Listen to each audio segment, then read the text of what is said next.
chapter 3, verses 1 through 20.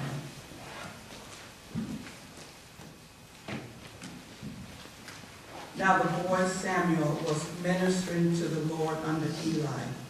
The word of the Lord was rare in those days. Visions were not widespread. At that time, Eli, whose eyesight had begun to grow dim so that he could not see, was lying down in his room.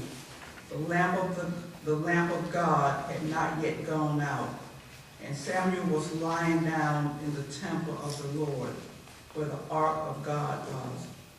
Then the Lord called Samuel, "Samuel," and he said, "Here I am," and ran to Eli and said, "Here I am, for you called me."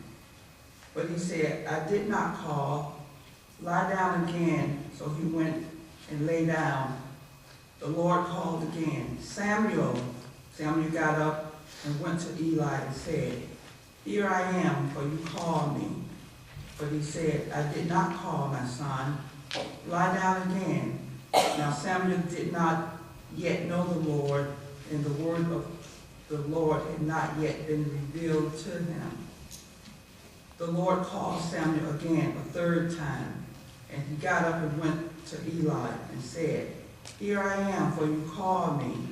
Then Eli perceived that the Lord was calling the boy. Therefore Eli said to Samuel, "Go, lie down, and if he calls you, you shall say, 'Speak, Lord, for your servant is listening.'" So Samuel went and lay down in his place.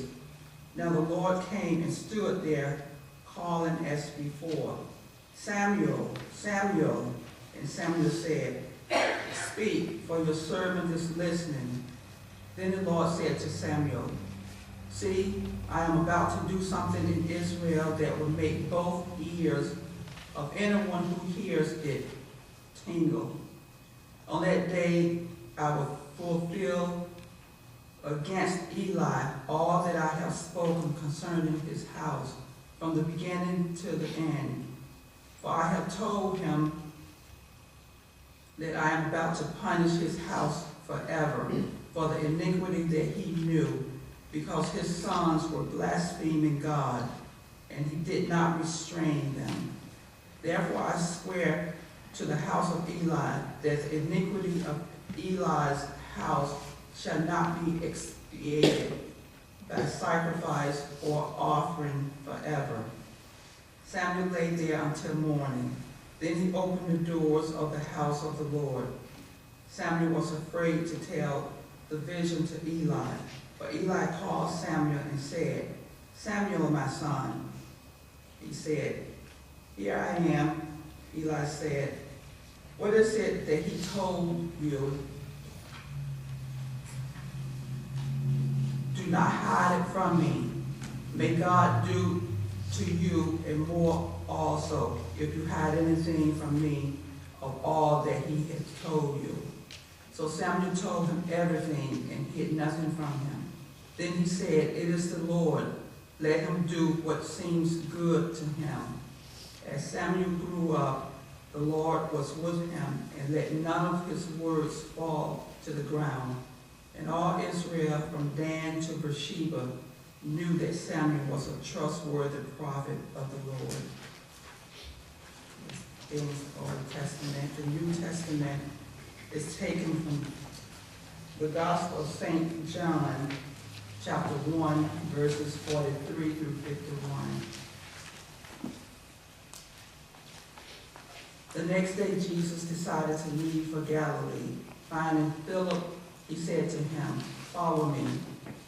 Philip, like Andrew and Peter, was from the town of Bethsaida.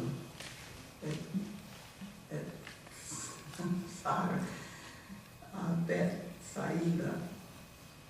Philip found Nathanael and told him, "We have found the one Moses wrote about in the law, and about whom the prophets also wrote, Jesus of Nazareth, the son of Joseph." "Nazareth? Can anything good come from there?" Nathanael asked. "Come and see," said Philip. When Jesus saw Nathanael approaching, he said to him, "Here truly is an Israelite in whom there is no deceit." "How do you know me?" Nathanael asked.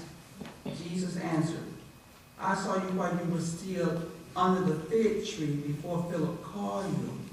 Then Nathanael declared, "Rabbi, you are the Son of God. You are the King of Israel." Jesus said, "You believe because I told you I saw you under the fig tree. You will see greater things than that." Then he added, "Very truly I tell you, you will see heaven open and the angels of God ascending and descending on the Son of Man." Praise be to God. Amen. Thank you, Mary. Thank you very much. What a great difference we learned when she read the Old Testament lesson and when she read the Gospel.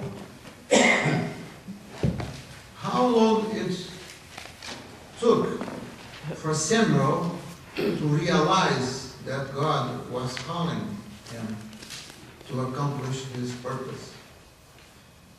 And God had a special purpose for Samuel, and he thought it was Eli who was calling him. But then finally Samuel noticed, and Eli also noticed, that it was God who was calling Samuel. And what a great difference in comparison with the disciples of Jesus. When Jesus called them, they immediately responded.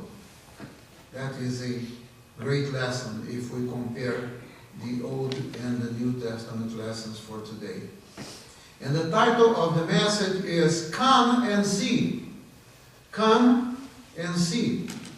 From that gospel that she just read, John chapter 1, 43 to 51. Brothers and sisters, the gospel for today shows that the Christian faith is passed from person to person. That has been from the beginning with Jesus, and that is the way it has been for the last 2,000 years. I heard from Pastor Conboy some time ago that he told this congregation, he told the church, that the best way to reach out to people, the most effective way, was one-to-one, person-to-person calling. And that is what the lesson for today, it is clear about. And the question that we have before us is this: what was it about Jesus that caused people to believe and to follow him? This is our reflection for today. There was something about Jesus that drew people to him. And the other question is, had Philip and Nathanael known Jesus before? The text does not say that, but the text only says that Philip followed Jesus. Philip followed Jesus straight away. He did not hesitate to follow Jesus. And then he told Nathanael that we had found the one who was promised in the Old Testament. So when they had that encounter with the Messiah, that was a turning point for them, for their lives. When Jesus tells Nathanael that he saw him under the fig tree, Nathanael was so impressed that he impulsively said that Jesus was the Son of God, as he is, and the King of Israel. And although Nathanael expressed that kind of doubt, asking is there anything good coming out of Nazareth? Philip simply said, come and see for yourself. Come and see for yourself. That is a short phrase which is clear the way that we should approach people. We were watching a video, a lecture that Dr. Richard Mao was talking about how to approach people in a kind of environment, a diverse culture, a diverse group of people living around us, and how to approach people. Instead of making these distinctions or discriminating people because of their religion, we shall be cautious to approach people in a different way, because Jesus died for everybody. And many Muslims, many people from other religions, they are coming to Christ day after day. So the reality is that we are in charge of reaching out to people, and also this is also a great lesson about discipleship. I have been talking about the importance of discipleship, and today is one more lesson about that. In fact, if we go back to the case of the Samaritan woman, we notice that she reacted the same way as the followers of Jesus. And what happened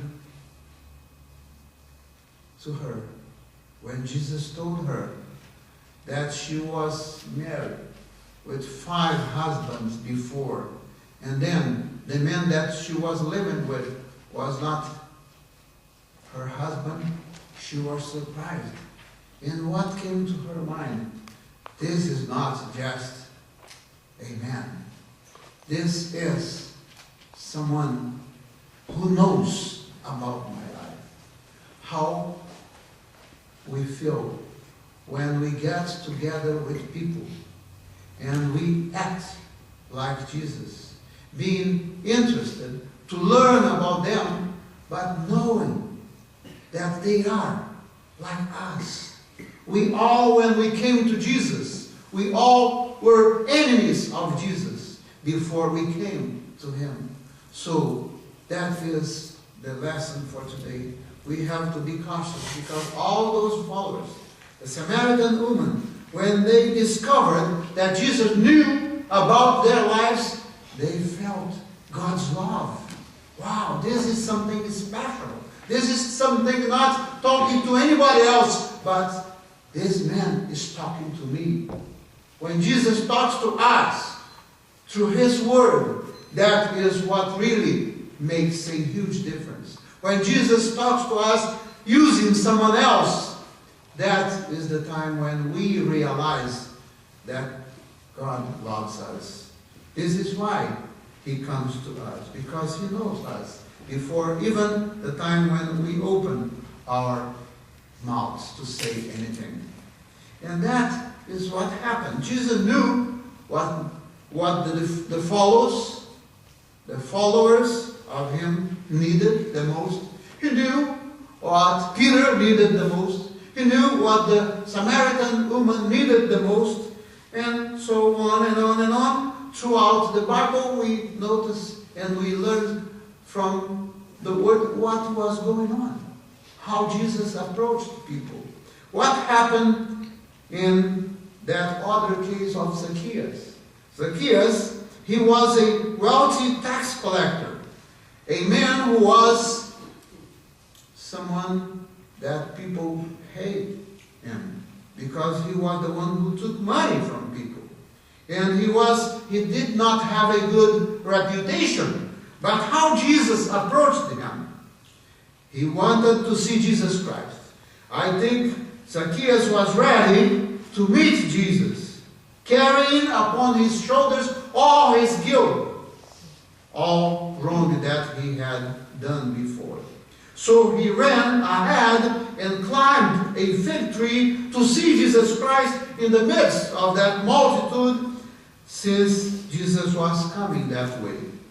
When Jesus was passing by, he looked up and said to Zacchaeus, "Zacchaeus, come down immediately. I must stay at your house today."